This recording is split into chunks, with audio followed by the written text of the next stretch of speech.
This is an RTX 3050 Gaming X 6GB MSI variant, and I have some thoughts with this card. This is interesting to me, and I feel like Nvidia messed up with this. And the reason I'm saying that is the fact that this is called a 3050.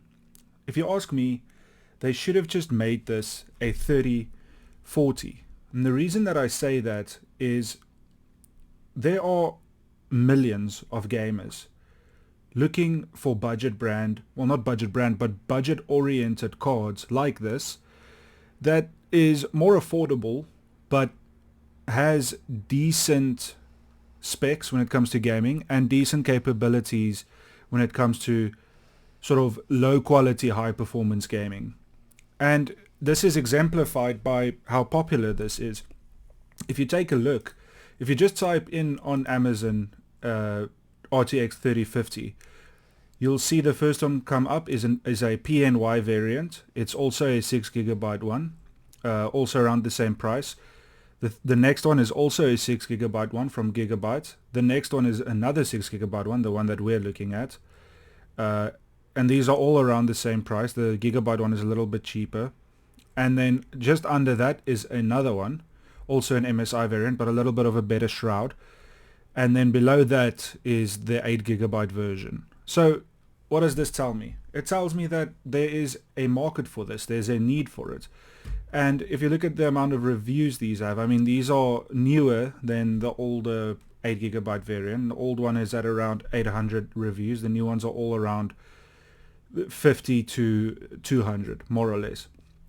And so this tells me that there is a big gap in the market for these budget-oriented cards, and there are a lot of people looking at them. And if we take a look at some of these examples, we've taken a look at this sort of budget gaming X1 from MSI, and then we'll take a look at the MSI low profile one. And this one specifically, I think, has a lot of use in the lower quality market in terms of gaming performance.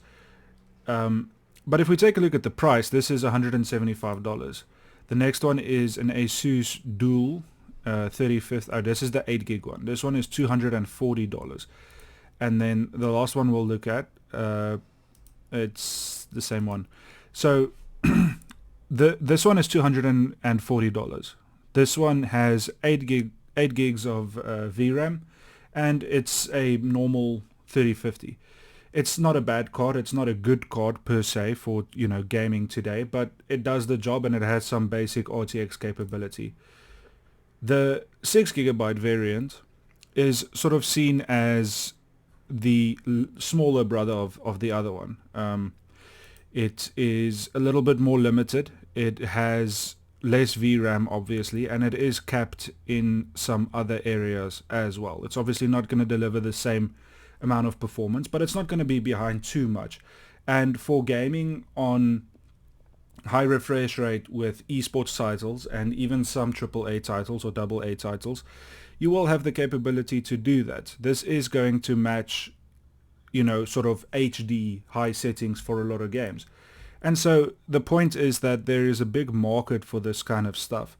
Now, this is not the best card in the world, of course, but I don't think anyone expects it to be. But here's why I think Nvidia didn't just do the 3040 thing. Now, if you look back at the history of the 50s, we had the 1050, and then we had the 1050 Ti.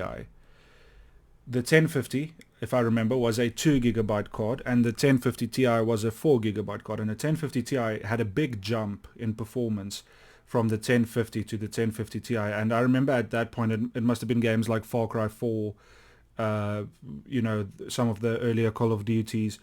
And, there were a lot of games released then. And the demand for the 1050 Ti was big.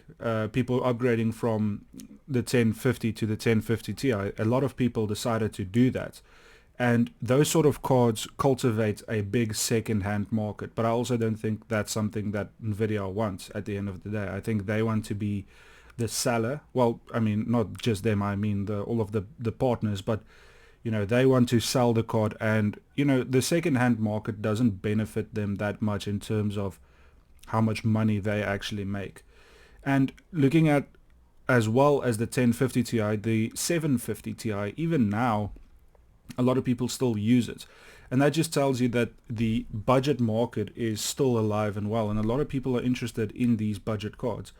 But I think that Nvidia didn't do this because it would have handicapped their pricing. I think if you went with a 3040 name and you sort of label it as the smallest RTX card, maybe the 2060 would be worse, but the 30 series is baby brother RTX card. I think you would have to charge about $135, $145 for it. And I think doing this the way that they did it, it allowed them to not price it at a rate that is so low that, the profits wouldn't be sort of worth it at the end of the day. But there are a lot of options, and it's interesting to me to look at these. I mean, if you look at the AMD sort of competition, for $200 you can get a RX 6600. Now this card's not going to be good for ray tracing, but for pure speed at HD, it's not a bad card, and it's only $25 more. So if I were in the market for this, if this was $140 and it was a RTX 3040, I think it would sell so many units that it would make up the deficit of, having it be a higher price to sort of compensate for that lack of sales. So just a bit of a rant today, a bit of a ramble. I think that these brands and these companies, they don't want to cultivate the budget market because that's just it's in the name. It's budget. There isn't that much money to be made. So yeah, what do you think about it? Do you agree? Do you think that these sort of lower end cards are meant to die out, and the second hand market is just going to be cultivated with more expensive, higher end 3050s, 3060s? Obviously the 3060 is very popular second hand, but I do feel that there's a space for this sort of thing as well. So let me know if you agree in the comments, and I hope to see you in the next one. Cheers.